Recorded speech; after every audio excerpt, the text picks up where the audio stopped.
we are really looking for somebody who is inquisitive, who is enthusiastic about the opportunities that they have, and perhaps who's already started to think about their career path. When we're recruiting apprentices, we look for the right kind of aptitude. So some of that might be about the maths and English skills, some of it might be about something more technical, but otherwise it's about the personality and the desire to work for us that ideally we're looking for, and the commitment to not just the business but their continued learning.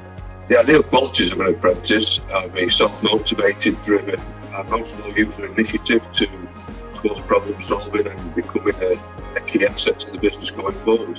The qualities we look for in an apprentice are curiosity, being able to ask questions and willing to learn, keen to get involved, challenging the status quo, but actually most importantly, being yourself.